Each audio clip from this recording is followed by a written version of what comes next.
Mapagpalang araw po sa ating lahat. Ako po si Emmanuel O. Alejandro. Ito po ang aking daily devotion para sa ngayong July 12, 2024. No? And for today, we are going to talk about the servants of the Lord.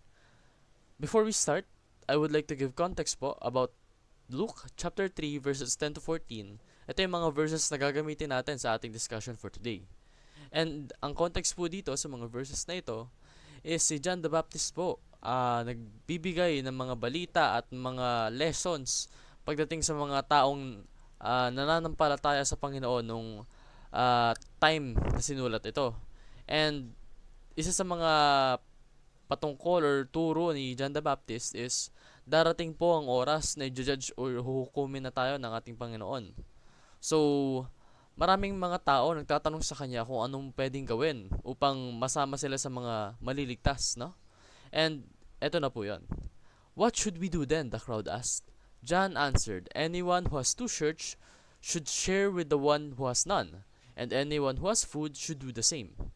Even tax collectors came to be baptized. Teacher, they asked, what should we do? Don't collect any more than you are required to, he told them. Then some soldier asked him, and what should we do? He replied, don't extort money and don't accuse people falsely. Be content with your pay.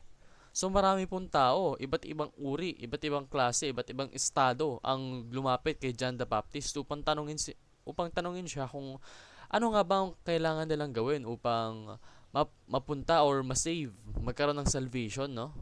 And sa lahat po ng mga answers ni John the Baptist, meron pong recurring theme, and it's about being honest about what you do.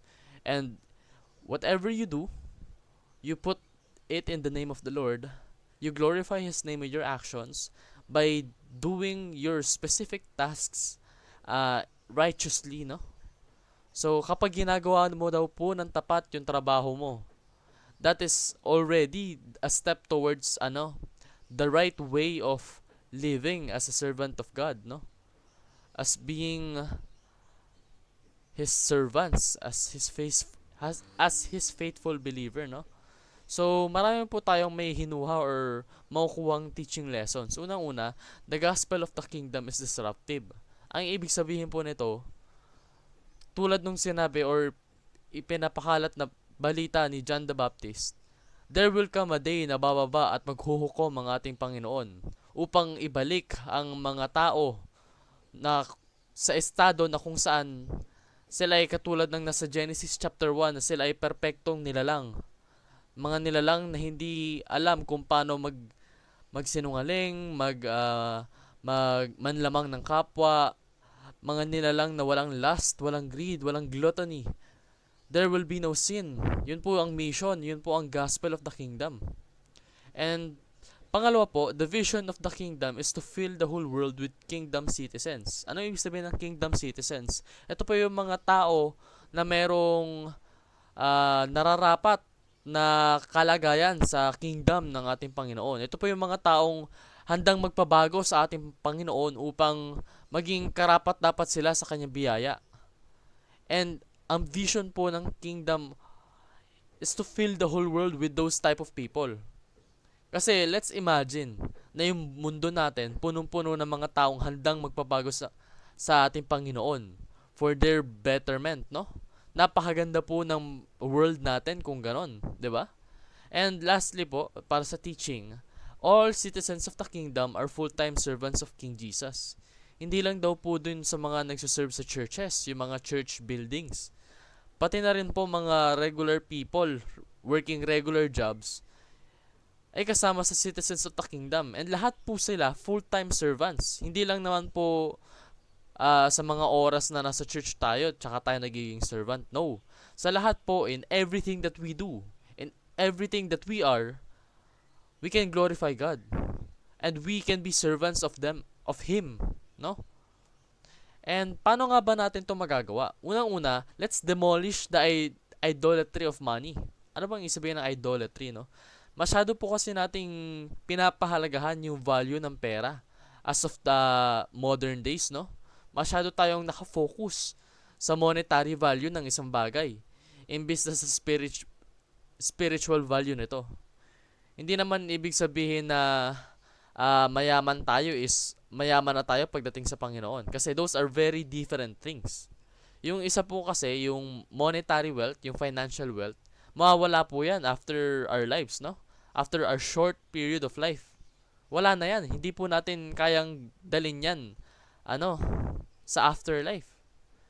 Pero, kung mayaman po tayo sa ating Panginoon, that is called eternal wealth. Hindi po yan mawawala. Dahil lahat po ng kabutihan, lahat po ng kaluwalhatian na inialay mo sa ating Panginoon, hindi niya po makakalimutan. And papahalagahan niya po yan. Kasi that is a sign that you are faithful towards Him. And He will not forget that, no? Lagi po nating tatandaan that the Lord will take account of everything that we do in our lives. Now, it is our choice kung yung account na yun pupunuin natin ng mga bagay na nagbibigay ng better relationship with Him o mga bagay na nagpapasira sa relationship natin sa Kanya. I'll give you the straight answer, no? Dapat po na punuin natin yung account na yun sa mga actions na nagbibigay sa atin ng eternal wealth. Let's not be selfish. Let's think ahead of time. Let us be perceptive. Yung mga actions po natin, gawin natin with meaning. Yung meaning na hindi nawawala. And what is that? Yan po yung mga actions na nagbibigay sa atin ng better relationship with the Lord, no? And pangalawa po, let's serve God wherever we are. Kung nasan man tayo, kung sino man kasama natin, kung ano man yung sitwasyon, always serve God. Kahit nagipit ka na, be righteous. Do what is right. Do what God wants. In that way po, pinapangako sa atin na we will triumph. Makakaramdam tayo ng success dahil nasa atin ang ating Panginoon. And lastly, let's give ourselves fully. Hindi yung 10% lang, 50% lang, kahit 90% lang. Let's give ourselves fully, no?